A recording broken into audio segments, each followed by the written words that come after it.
Olis, Olis, Olis. ¿Cómo están?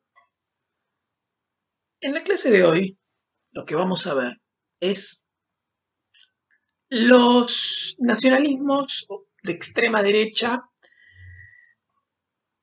fundamentalmente en Europa, entre la Primera Guerra Imperialista Mundial y la Segunda Guerra Imperialista Mundial, es decir, más o menos entre 1918, que termina el primer conflicto, y 1939, que es cuando empieza el segundo conflicto. Esto se suele llamar periodo de entreguerras, por razones obvias. Los movimientos, por supuesto, los movimientos de extrema derecha a los que vamos a aludir, más allá de que lo veamos de una manera bastante general y yendo de lo general a lo más particular, tuvieron como mayor intensidad, volumen, importancia y alcance en Europa. No es que no hayan crecido en otros lugares del mundo, como por ejemplo en América Latina. Sí, crecieron. Lo que pasa es que en ningún lugar alcanzaron la importancia y, y además tuvieron la intensidad, la radicalidad y la capacidad para llegar al poder que tuvieron en Europa. Así que, bueno, vamos a retomar algunos elementos, primero, de lo que vimos anteriormente como la crisis general del liberalismo, sin la cual no se explica la aparición de estos movimientos y sobre todo no se explica su crecimiento acelerado en relativamente poco tiempo. Estamos hablando de que movimientos que habían surgido prácticamente de la nada, eran totalmente novedosos, en 10 años habían alcanzado el poder, o incluso menos tiempo. Habían en algunos casos alcanzado el poder y si no se habían posicionado como una de las tres principales fuerzas políticas en cualquier sociedad europea. Esto no es fácil, no es que vos creas un partido de la nada y digamos, es un proceso que lleva su tiempo. Pero bueno, estos tuvieron un crecimiento meteórico. Bueno, por supuesto, como habíamos dicho, la crisis de, de legitimidad de los partidos políticos tradicionales, los liberales, los conservadores, los socialdemócratas también, el crecimiento del movimiento comunista en Europa a partir del triunfo de la Revolución Rusa, también la situación de estancamiento económico de Europa después de la Primera Guerra Imperialista, que con la crisis del 29 y la Gran Depresión de los años 30 se convierte en un hundimiento atroz, terminaron arrastrando a muchos gobiernos, a la mayoría de los gobiernos de Europa, la mayoría de ellos democráticos o oligárquicos, pero siempre adheridos al liberalismo, a lo que era el sistema político liberal, cayeron en graves crisis. Digamos, la crisis económica y social derivó en una crisis política terminal, definitiva, para muchos de estos gobiernos. Y muchos de los partidos tradicionales comenzaron a ser desplazados por nuevas alternativas. Y esto implicaba generalmente un cambio en la forma de gobierno también. Cambiaba todo el sistema político cuando se daba esta sustitución. El cambio en la forma de gobierno generalmente involucró el reemplazo de democracias o oligarquías liberales por dictaduras. En algunos casos, si bien no hubo cambio en la forma de gobierno o incluso los partidos tradicionales lograron de alguna manera mantener el poder, eh, como puede ser el caso de Gran Bretaña, por ejemplo, o Francia, el precio para poder mantener el poder fue promover una política más represiva y autoritaria contra los partidos opositores, sobre todo si eran de izquierda. Y sobre, por supuesto, la clase obrera y los campesinos. Pero bueno, vamos a resumir un poco cómo podríamos agrupar estas tendencias, ¿no? O sea, la tendencia general de ascenso de la derecha, no de los nacionalismos de extrema derecha, antes que eso, de la derecha, en Europa tuvo tres posibilidades. Uno, o los partidos políticos tradicionales eran desplazados por movimientos nacionalistas de extrema derecha que imponían dictaduras de partido único, como fue el ejemplo, de Alemania eh, con el nazismo y de Italia con el fascismo. Esa fue la primera alternativa. La segunda alternativa de ascenso de la derecha era un golpe de Estado. O sea, un golpe de Estado por acuerdo entre partidos políticos conservadores, las Fuerzas Armadas o incluso la Iglesia Católica. Con imposición de dictaduras militares, con participación importante de dirigentes políticos de partidos de derecha. Este fue el caso más común, porque generalmente es como que lo que más impacto generó y lo que quedó en el recuerdo de todos, porque fue la alianza que arrastró a Europa a la Segunda Guerra Imperialista mortífera y que generó los peores crímenes de lesa humanidad que hubo en esa guerra.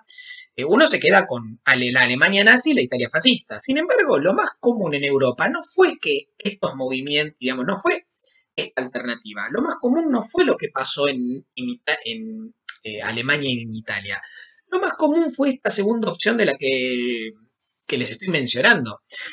Haya habido un acuerdo de fuerzas conservadoras para llevar adelante un golpe de Estado, imponer una dictadura y de esa manera reprimir y disciplinar a las clases populares, manteniendo el orden, de manera tal de no tener que recurrir a una opción tan extrema como la de Alemania y la de Italia, porque también tenía que ver con eso, ¿no? En algunos casos, las fuerzas conservadoras trataban de adelantarse a que una fuerza tan extrema como el nazismo o el fascismo pudiera llegar al poder, porque lo veían como algo peligroso, había muchas cuestiones.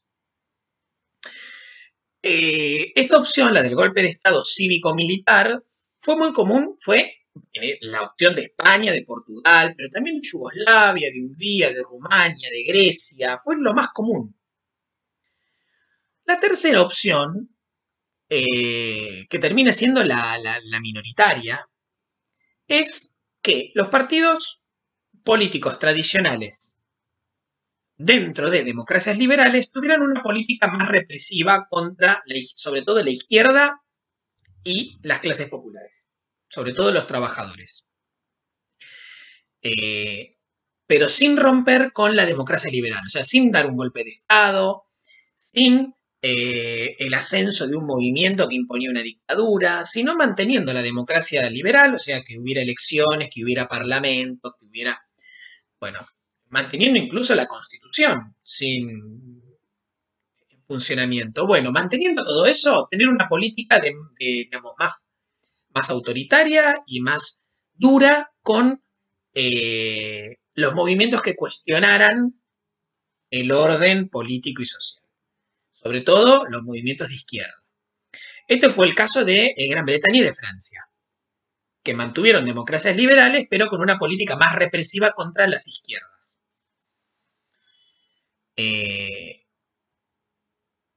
Ahora, en América Latina se dieron situaciones parecidas.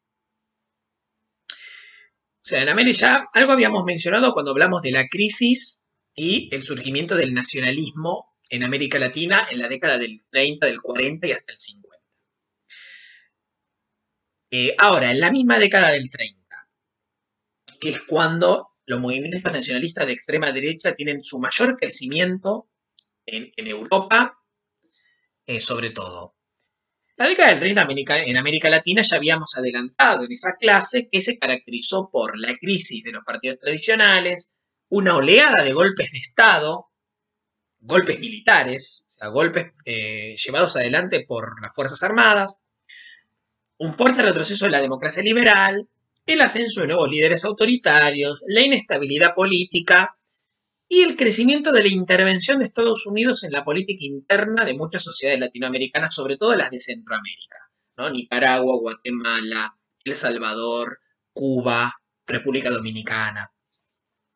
Ahora, en cada sociedad las consecuencias de la crisis fueron enfrentadas de una manera distinta y dieron lugar a muchas alternativas.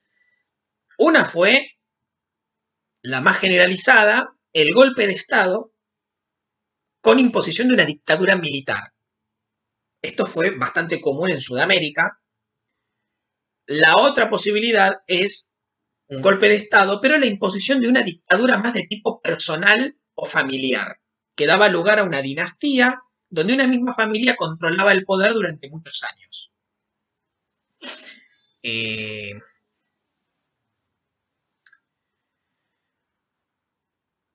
Ejemplos de la primera dictadura militar, bueno, Argentina durante un periodo corto en el 30, pero también Uruguay durante un periodo corto, Brasil, que tuvo una dictadura bastante larga hasta el año 40, del 30 al 45, Venezuela, en su también. Esta fue como la opción más general. Fue la primera oleada de golpes de Estado importante que tuvo toda América Latina. En segundo lugar, la restauración o la continuidad fortalecida de un gobierno oligárquico, o sea, de la dominación oligárquica, restableciendo el fraude electoral y aumentando la represión. Ese fue el caso de Argentina, sobre todo. En Argentina hubo un golpe de Estado en el 30, pero la dictadura que se trata de instalar fracasa rápidamente. Y lo que termina haciendo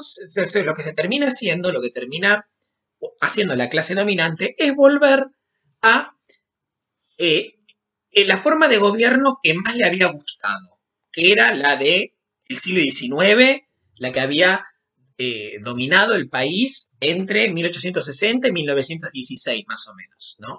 La dominación oligárquica basada en el fraude electoral, en la represión. Eso, eso fue como el caso argentino.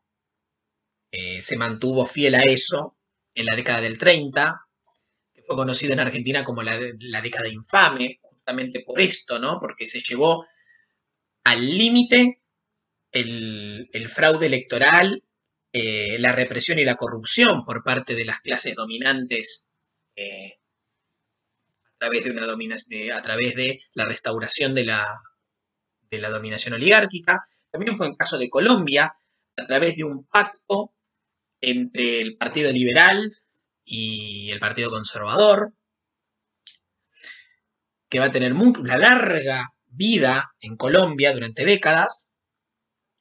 Después, otra alternativa fue la adopción de políticas represivas dentro de democracias liberales, sobre todo contra las izquierdas y contra las clases populares, trabajadores y campesinos, por parte de partidos políticos tradicionales. Este es el caso de Chile. En Chile los partidos tradicionales, para evitar, golpes de Estado, para mantener el orden y sin limitar lo que había sido la apertura electoral, política electoral del sistema, lo que hicieron fue reprimir más, o sea, fortalecer la represión. Y una última opción, quizás la peor de todas, porque da lugar a crisis recurrentes y una conflictividad cada vez más profunda y una amenaza de desintegración de la sociedad, es el golpe de Estado que inicia un periodo de larga inestabilidad política por una sucesión de gobiernos democráticos débiles y cortos, intervenciones militares y rebeliones populares donde nunca logra consolidarse nada firme, nada sólido, donde no se estabiliza nada. Y esto dura entre 10 y 20 años. Fueron los casos de Bolivia, de Ecuador y de Perú. Yendo ahora al análisis no solo del nacionalismo de extrema derecha, sino de una tendencia en particular del nacionalismo de extrema derecha en Europa, que es la más recordada y que también consecuencias más extremas y graves tuvo por su radicalidad. Dentro de los movimientos nacionalistas de extrema derecha que aparecieron en Europa a partir del final de la Primera Guerra Imperialista Mundial, podemos distinguir dos tendencias. Una era fue la del eh, nacionalismo católico de derecha, que se basaba en una especie de alianza de fuerzas conservadoras bastante tradicionales. No había cosas muy novedosas ahí. Era una alianza entre las Fuerzas Armadas y la Iglesia, cuyo proyecto político proponía establecer una dictadura cívico-militar, es decir, una dictadura donde hubiera encabezada por militares, pero con mucha participación de dirigentes políticos de los partidos conservadores, y con una organización distinta del Estado, una organización de tipo corporativa, que no tuviera que ver con partidos políticos, con un parlamento o congreso, y donde no hubiera elecciones libres, sino donde se convocara a, por ejemplo, las asociaciones empresarias, o sea, las cámaras empresariales, a sindicatos controlados por el Estado y reprimidos además por el Estado, o sindicatos que en realidad eran más una forma de controlar a los trabajadores que otra cosa. O sea, tomar organizaciones de la sociedad que no fueran partidos políticos y gobernar, digamos, como consultores, como, digamos, referentes para consultar, para preguntar cosas, para presentar proyectos para orientar las políticas, y a partir de ahí tomar las decisiones. Una dictadura corporativista, basada en fuerzas conservadoras bastante tradicionales. Esto significaba eliminar la democracia liberal y reemplazar sus mecanismos, como la legislatura, las elecciones libres, los partidos políticos y la división de poderes, por el gobierno de un líder fuerte, que iba a concentrar todo el poder de decisión e iba a estar asesorado por una cámara que representaría las principales corporaciones de la sociedad, la iglesia, el ejército, los empresarios y los trabajadores básicamente. Profesionales también, aquellos abogados, arquitectos, todos los que estuvieran asociados, bueno, iban directamente con su representante, pero acá no había partidos políticos. Se entendía que la democracia liberal había sido perjudicial porque había alentado el desorden, la desorganización, la desintegración de la nación. Entonces, ¿qué había que hacer? Bueno, había que establecer un nuevo tipo de organización política que tuviera más que ver con cómo está organizada la sociedad. Esa era la idea. Esta tendencia fue muy popular en España y en Portugal, que en la década del 30 se instala con la dictadura de Antonio Salazar en Portugal y con la dictadura franquista, la dictadura en realidad falangista de Francisco Franco, el general Franco, a partir de la Guerra Civil Española entre el año 1936 y 39. Franco y el llamado Bando Nacional, que era como se denominaban ellos, iban a gobernar España de manera dictatorial desde 1939 hasta la década del 70, a más de prácticamente 35 años, ininterrumpidos. Tuvo esta vertiente del nacionalismo, este nacionalismo católico de extrema derecha, iba a tener una gran influencia en Francia y en América Latina, sin que esto significara que fuera a llegar al poder de manera directa. En algunos casos sí, en otros no. Pero fue la más popular en estas regiones. Pero esta fue una de las dos tendencias de los movimientos nacionalistas de extrema derecha europeos. La otra tendencia, la más recordada, fue el fascismo, cuyos principales ejemplos fueron el fascismo italiano, que le da el nombre al movimiento porque fue el fundador, el primero de todos y el fundador en 1919, el primero que llega al poder en la década del 20, y el otro que es el que tuvo el líder más recordado y también más, digamos, más oscuro y siniestro, que es el nazismo alemán liderado por Adolf Hitler y su partido nacional socialista. Bueno, recuperando, reconstruyendo la historia del fascismo como movimiento en general, bien general, abarcando lo máximo posible, el fascismo surgió originalmente en Italia en el año 1919, cuando esa sociedad se vio golpeada por una gravísima crisis general a partir de una mala salida de lo que había sido la Primera Guerra Imperialista Mundial. Al derrumbe de la economía se le sumó una oleada de violentas huelgas obreras, sobre todo en el norte de Italia, donde estaba concentrada la mayor parte de la industria y de las grandes empresas italianas.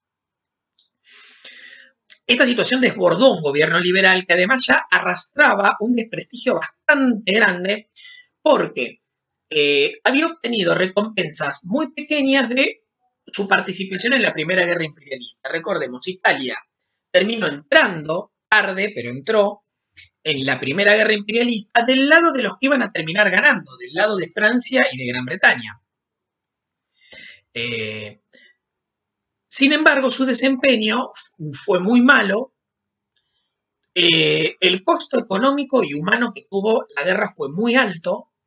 Y finalmente, a la hora de darle recompensas por haber participado, digamos que los aliados, sobre todo Francia y Gran Bretaña, no fueron muy generosas con Italia. Es como que no le devolvieron lo que los italianos entendían que se correspondía con el esfuerzo que habían hecho, porque la guerra les había costado mucho. Y además ellos entraron tentados por las propuestas de Francia y de Gran Bretaña que le decían, no, mirá que si entras a la guerra con nosotros y ganamos, te vamos a dar un montón de beneficios, sobre todo territoriales, que vos estás pidiendo hace mucho. En este contexto apareció una nueva fuerza política nacionalista formada fundamentalmente por intelectuales, militantes políticos expulsados de los partidos tradicionales, asociaciones de veteranos de guerra y marginales, o sea, desocupados, delincuentes comunes, pero sobre todo desocupados y veteranos de guerra empobrecidos. En 1921, estas organizaciones que empezaron a unificarse formando los Fasci di Combattimento, de ahí la palabra fascista, se reorganizaron como Partido Nacional Fascista. O sea, se unificaron y se organizaron como un único partido. Los fascistas lograron un crecimiento espectacular, muy acelerado y muy súbito, que permitió que en 1922 llegaran al gobierno. Esto significó que su líder, Benito Mussolini, se convirtiera en primer ministro de Italia.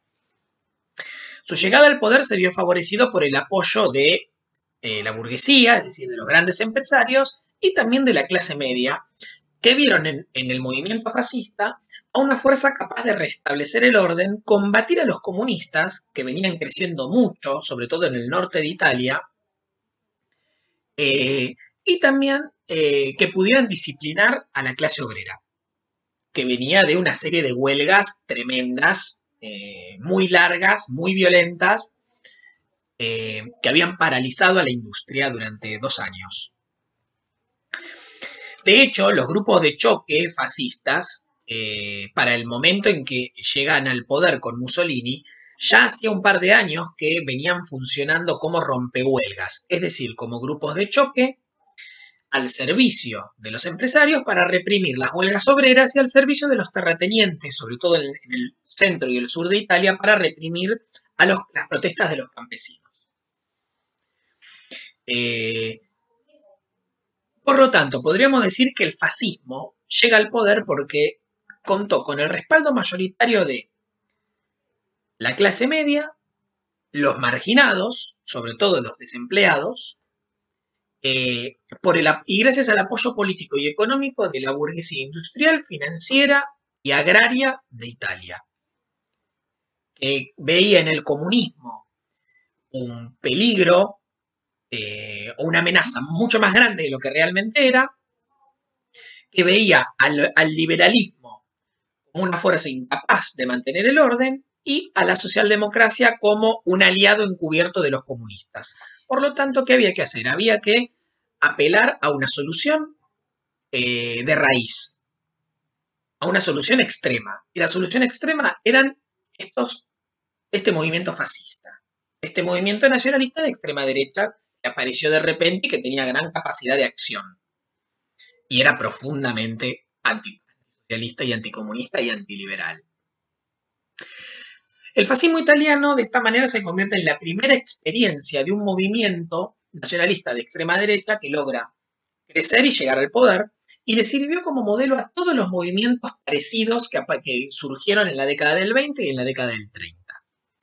El más exitoso de los discípulos del fascismo italiano va a ser el nazismo alemán. Pero el nazismo alemán, ¿qué podemos decir del nazismo alemán?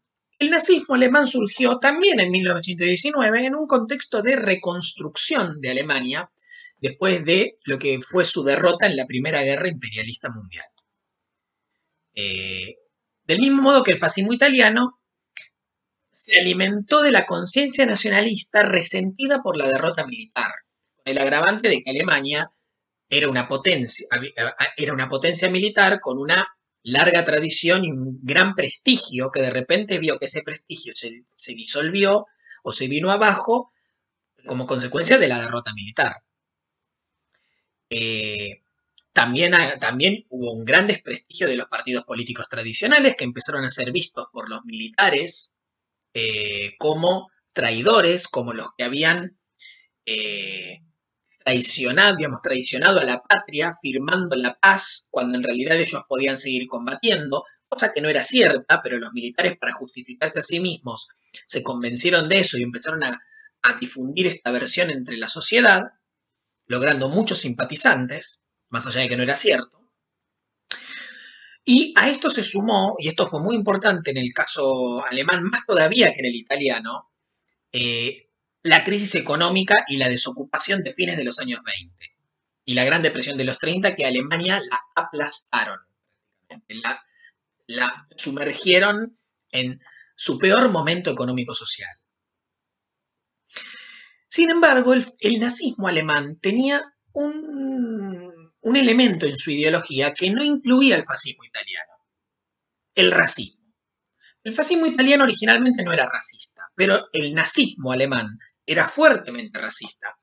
Los nazis afirmaban que los verdaderos alemanes eran los que pertenecían a la llamada raza aria, y los que pertenecían a otras razas, como por ejemplo los judíos o los eslavos, que eran los pueblos de Europa del Este, no podían ser considerados alemanes e incluso eran enemigos de la nación alemana, que tenía que ser identificada con la raza aria y no con otra cosa. Aunque los judíos dijeran que eran alemanes y que tenían ciudadanía alemana, no eran alemanes en realidad, porque no eran arios. Racialmente no eran alemanes. Esta era la idea que tenían. Los alemanes debían luchar contra esas razas, marginándolas, persiguiéndolas, sometiéndolas, expulsándolas o incluso exterminándolas si era necesario. De esta manera, ellos entendían que iban a reconstruir la Gran Alemania, recuperando todos los territorios que se encontraban ocupados en ese momento por enemigos de la nación, pero que ellos entendían que le correspondía a los alemanes puros. Veníamos hablando del nazismo. Bueno, el nazismo tuvo, de la misma manera que el fascismo italiano, un crecimiento muy rápido que se vio potenciado por el impacto que la crisis del 29 y la depresión de los años 30 tuvo en Alemania, que fue demoledor. Esta crisis no solo generó un gran crecimiento del nazismo, sino que también generó un gran crecimiento a izquierda. O sea, el Partido Comunista Alemán tuvo un crecimiento muy grande a fines de los 20 y principios de los 30. Es como que la sociedad alemana se fue hacia los extremos, tanto a la izquierda como a la derecha.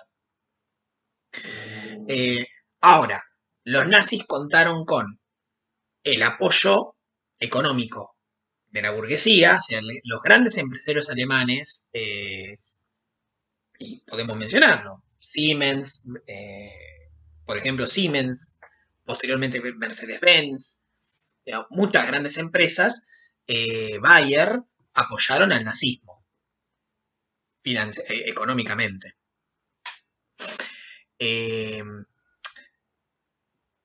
Después, gracias a este apoyo económico y también a la violencia desplegada en la calle, la violencia callejera de los grupos de choque nazis, que eran muy activos, muy dinámicos y que no tenían ningún problema en agarrarse a trompadas en todos lados, fundamentalmente contra militantes del socialismo y del comunismo, los partidos tradicionales deciden incorporar a Hitler, el líder del Partido Nacional Socialista, el líder de los nazis, como primer ministro. En Alemania se llama canciller. ¿Cuál era la estrategia de los partidos tradicionales de Alemania? Bueno, su objetivo era partidos tradicionales conservadores, ¿no? Porque los socialistas no querían saber nada. Los partidos tradicionales, conservadores, lo que pensaban era que, como el movimiento nazi era un movimiento nuevo, y como Hitler era un dirigente político sin experiencia, si ellos lo incorporaban al gobierno, en minoría, Hitler iba a sufrir su inexperiencia y lo iban a poder pasar por arriba e iban a lograr neutralizar a los nazis. O sea, los iban a tranquilizar primero y después iban a encontrar la manera de desactivarlos o de aprovechar su falta de experiencia para ir coordinándolos o marginándolos y reduciendo su importancia. La cuestión era frenarlos ahora, haciendo de cuenta que les daban una concesión, que los invitaban a gobernar.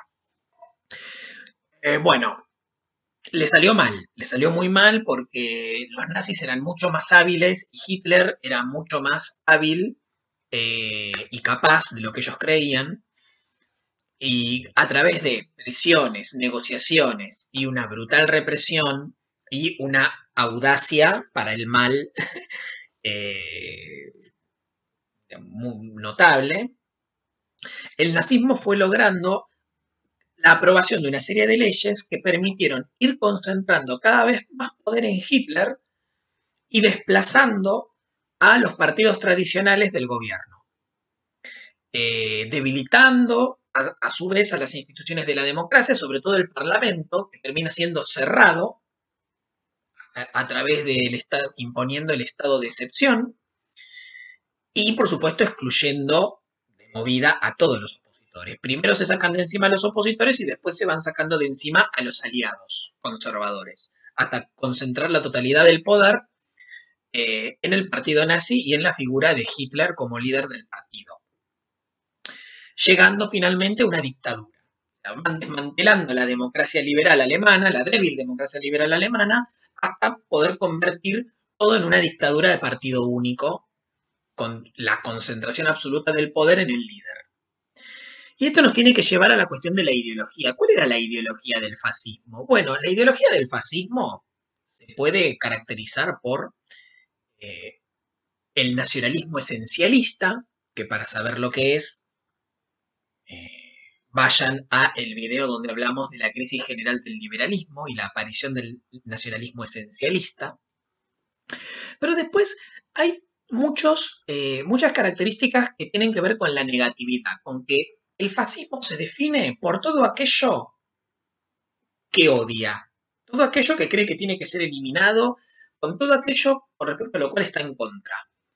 Es antiliberal, anticomunista, anticapitalista, hasta ahí nomás, en realidad, más de discurso que de palabra que de realidad, militarista, populista, porque contemplaba reformas sociales favorables a los trabajadores y a los campesinos, menores que las ventajas que le iban a dar a los empresarios, pero bueno, por lo menos decían en su programa político lo incluían. Terriblemente xenófobo, o sea, promovía el odio a los extranjeros, y totalitario, que significaba que el Estado tenía que controlar todos los aspectos de la vida de las personas. O sea, la vida social tenía que estar fuertemente controlada por el Estado. un Estado muy identificado con un partido único, porque hay un único partido legal en el sistema fascista. Al principio su proyecto parecía que podía mantener la democracia liberal, pero con una mayor presencia de las corporaciones. Sin embargo, eh, esto dejó de ser así rápidamente porque la acción violenta a través de grupos de choque fue facilitando a través de la presión y a través de la violencia el desmantelamiento de las instituciones de la democracia. Eh, ¿Cómo llegó el fascismo al poder? Bueno, en realidad solo llegó al poder en dos ocasiones. En Italia en la década del 20 y en Alemania en la década del 30. Los movimientos fascistas que hubo en el resto de Europa no tuvieron la misma suerte. Eh, en ambos casos, como dijimos, fueron incorporados al gobierno por los partidos tradicionales como un intento de frenarlos, de detenerlos y de neutralizarlos, cosa que terminó saliendo mal. En el caso de los demás movimientos fascistas europeos, sobre todo los de Europa del Este, Hungría, Rumania, Yugoslavia y demás, no iban a lograr llegar al poder por sus propios medios. O sea, nunca lograron tener el nivel de popularidad y la capacidad de movilización y de presión que tuvieron los fascistas italianos y los nazis en Alemania, no lograron tener la misma capacidad para poder llegar al poder por sus propios medios, sino que, y sobre todo porque no solo no lograron un apoyo masivo, sino además porque no lograron el apoyo del empresariado. O sea, la burguesía y la clase terrateniente no terminaron de confiar en ellos.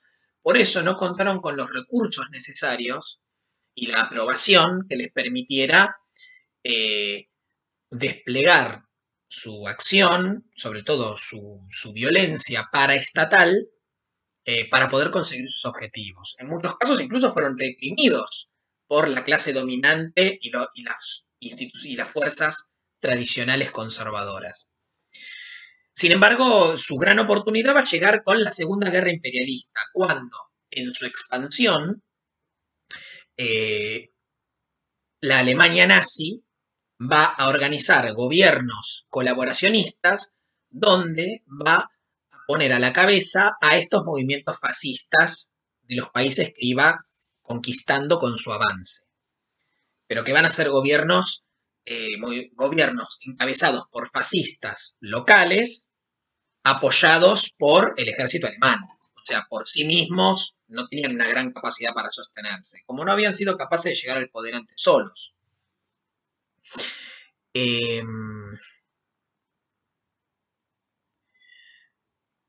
¿Cuáles fueron las causas de la llegada al poder de los movimientos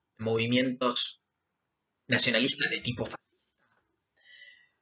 Bueno, tenemos que ir al caso de Italia y Alemania, ¿no? Que es donde lograron llegar al poder solos, por su propia capacidad. Bueno, la causa fundamental es que, digamos, crecieron como alternativa política en un contexto de crisis general de la sociedad en la que se encontraban. Una combinación de crisis económica y social en un momento de inestabilidad política y de pérdida de credibilidad, de confianza de las masas hacia los partidos que siempre habían gobernado.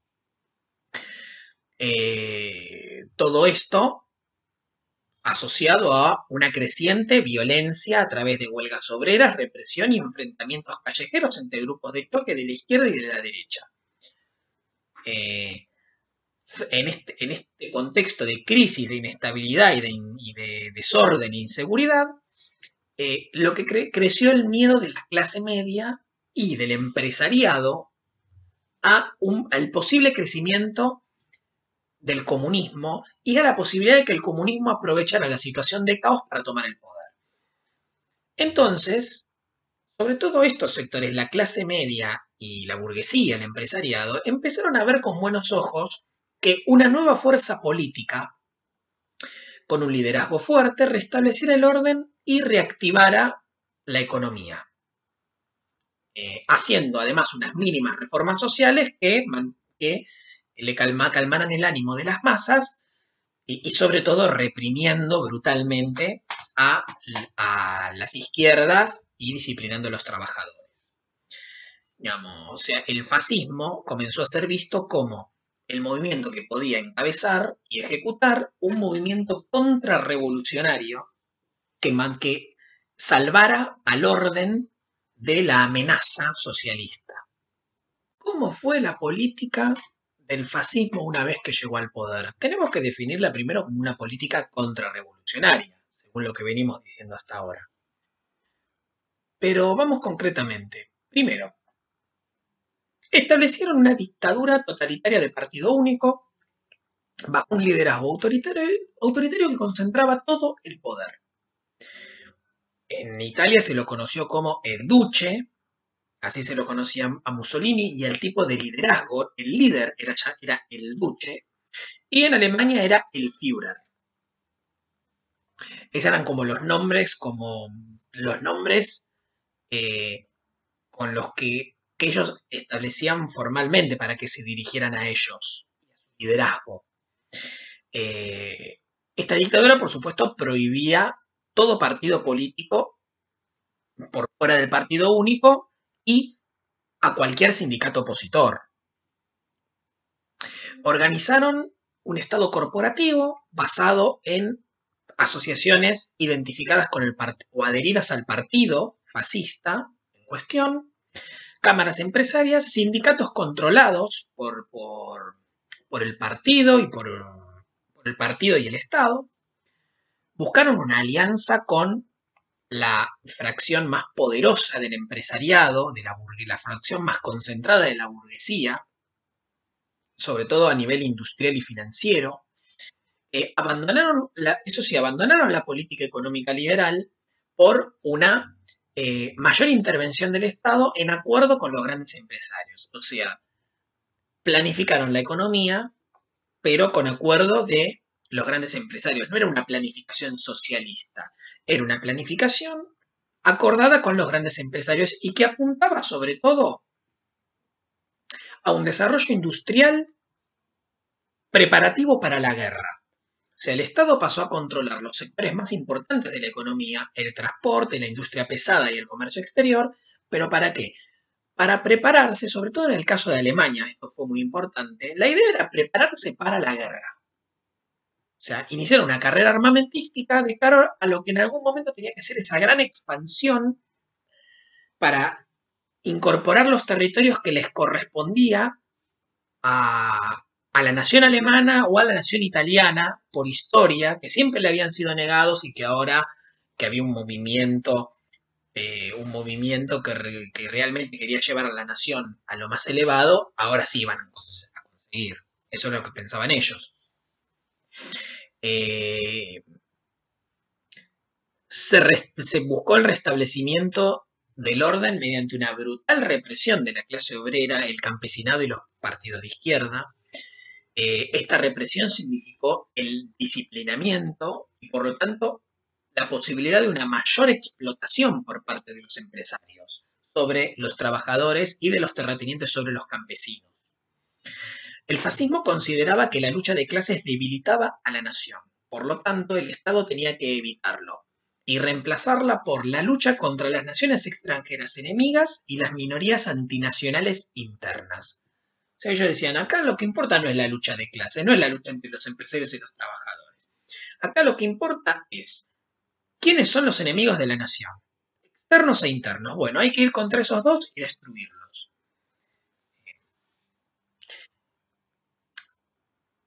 Después, otra medida fue imponer obligatoriamente a toda la sociedad la ideología fascista y la lealtad al partido a través de la educación, la propaganda, la imposición de uniformes, saludos, jerarquías, juramentos, rituales, símbolos, afiliación obligatoria al partido para poder trabajar en el Estado, por ejemplo. O sea, la ideología fascista y la lealtad al partido se impusieron de manera obligatoria a toda la sociedad. No importaba cómo pensaras vos, si estabas a favor o en contra.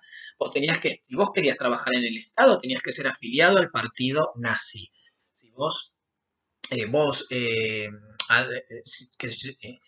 también vos tenías que vestir de determinada manera.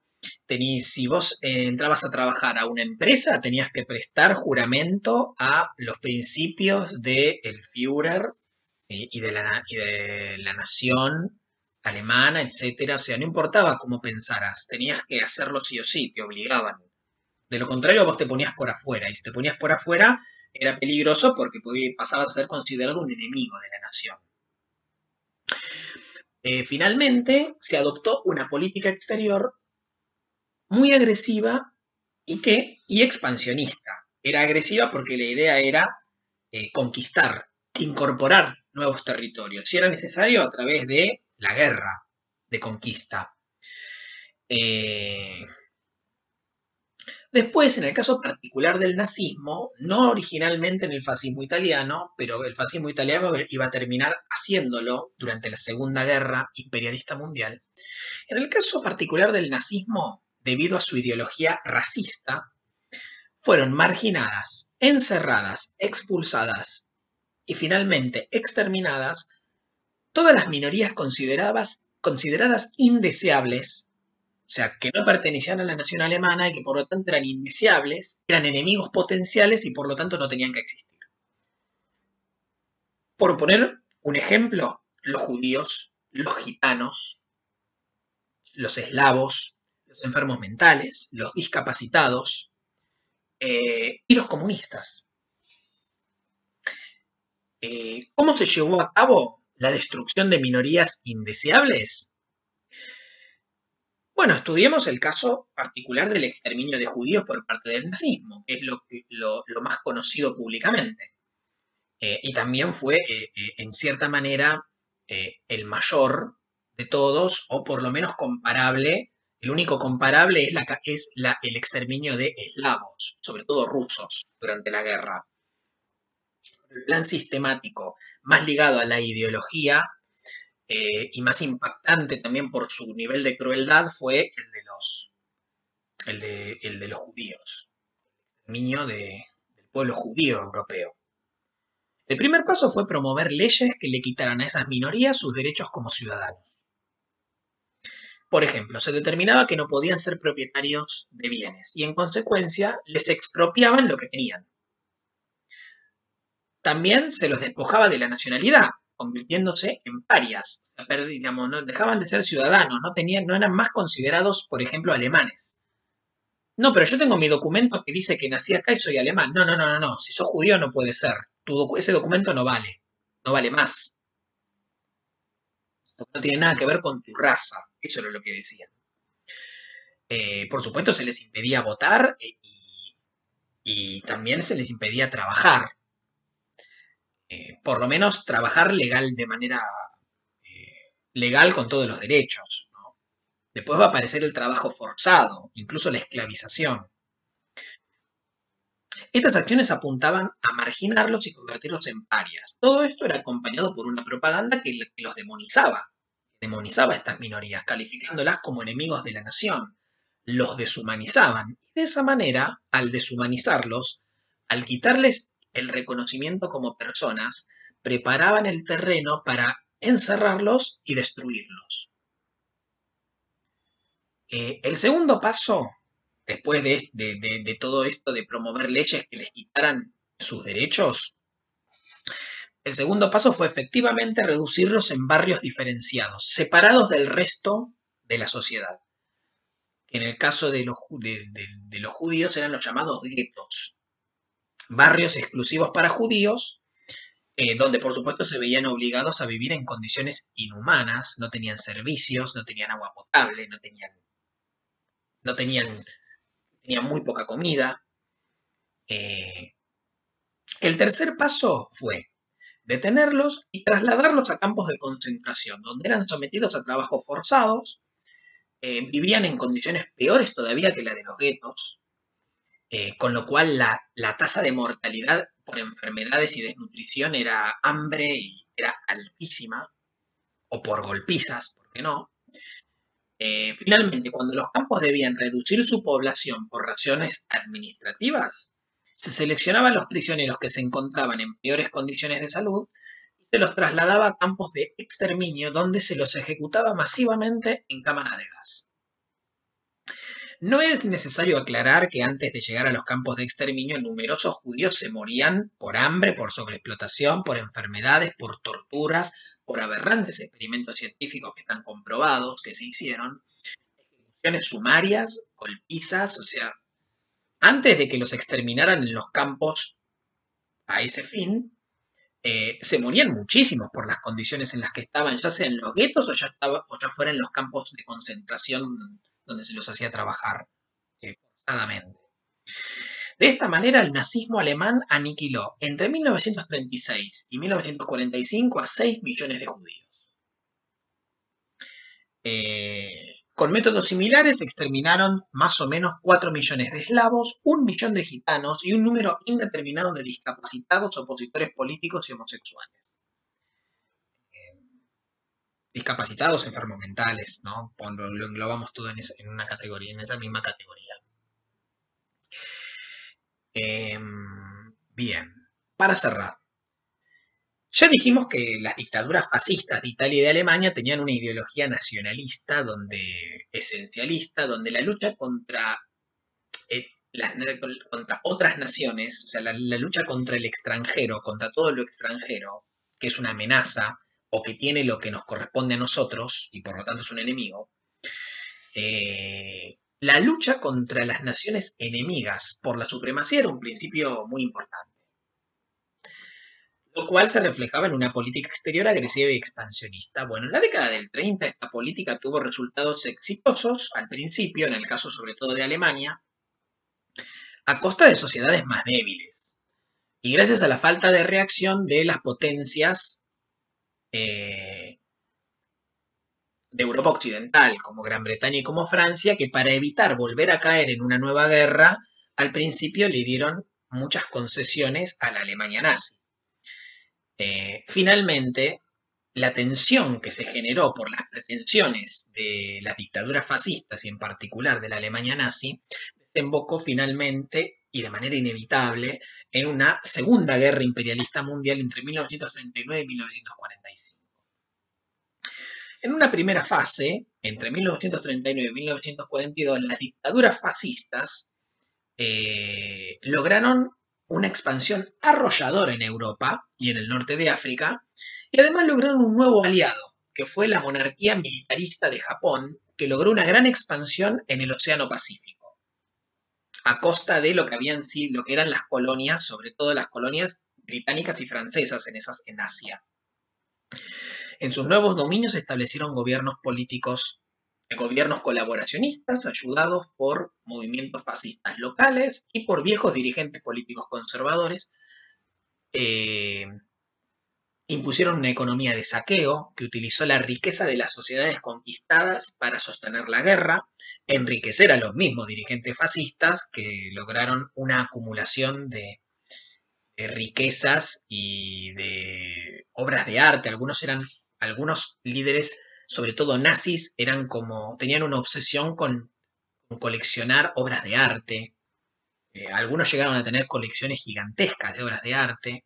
Entonces, después llevó mucho tiempo eh, encontrar y recuperar y devolver al país de donde habían salido. Eh, favorecieron enormemente a los empresarios, sobre todo con la esclavización de judíos, con el sometimiento a trabajo forzado de prisioneros de guerra y el disciplinamiento brutal de los trabajadores, con la excusa de sostener el esfuerzo militar, y emprendieron una salvaje persecución de minorías, mencionamos cuáles fueron, y de opositores, sobre todo comunistas, a quienes se encerraron en campos de concentración para ser esclavizados, deshumanizados y finalmente exterminados. Esto en los territorios sobre los cuales iban avanzando, ocupaban y... Sin embargo, a pesar de este impulso inicial, una alianza de las democracias de Occidente, fundamentalmente Estados Unidos y Gran Bretaña, junto con la Unión Soviética y la resistencia de las sociedades ocupadas, los llamados partisanos, lograron en 1942 cambiar el curso de la guerra e iniciar una segunda fase que llevaría a la derrota final del fascismo en 1945. Bueno, con esto ya agotamos el tema, así que nos reencontramos la próxima vez.